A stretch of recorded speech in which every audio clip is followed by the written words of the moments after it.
Selain COVID-19, ancaman demam berdarah kini menyerang masyarakat di seluruh Indonesia. Fenomena baru pun terjadi, yakni kasus COVID-19 memungkinkan seseorang terinfeksi demam berdarah. Berbeda dengan tahun sebelumnya, angka kasus demam berdarah di Indonesia masih mengalami peningkatan hingga Juni 2020. Kementerian Kesehatan mencatat 439 kabupaten kota mengalami infeksi ganda, yakni kasus COVID-19 disertai kasus demam berdarah. Ancaman kematian demam berdarah pun tidak main-main, dengan angka kematian masih berada di bawah 1%. Kementerian Kesehatan menyebut dampak dari physical distancing dan work from home menyebabkan kegiatan juru pemantau jentik atau jumantik tidak optimal, serta bangunan atau hotel yang tidak beroperasi menjadi sarang nyamuk yang perlu diantisipasi. Jadi kalau kita melihat demam berdarah ya Mbak Kiki ya, kita lihat sebenarnya puncak kasusnya itu adalah biasanya dan selalu terjadi setiap tahun itu bulan Maret.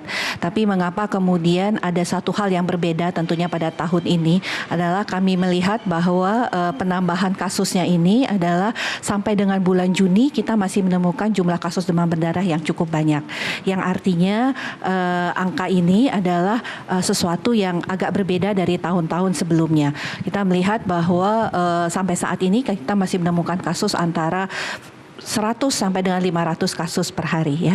Jadi kalau kita melihat jumlah kasus tadi sudah disampaikan ada 68.000 kasus demam berdarah seluruh Indonesia. Pada masa pandemi COVID-19, masyarakat diimbau untuk memperhatikan perbedaan gejala COVID-19 dengan demam berdarah. Di antaranya, jika mengalami demam tinggi, lemas, muntah-muntah, sebaiknya segera dibawa ke rumah sakit. Selain itu, kasus demam berdarah saat ini lebih mengancam usia remaja dengan berbagai keluhan.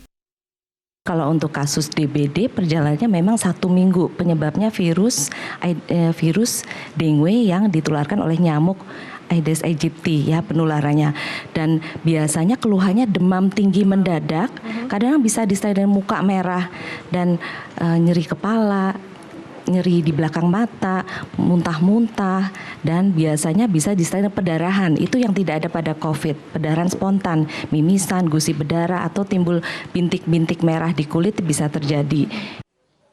Kementerian Kesehatan Republik Indonesia mencatat kasus demam berdarah di Indonesia mencapai 65.000 kasus dengan angka kematian saat ini mencapai 400 jiwa di seluruh Indonesia. Dari Jakarta, Putri Lukman, Metro TV. Panjang kalau segini. Ya.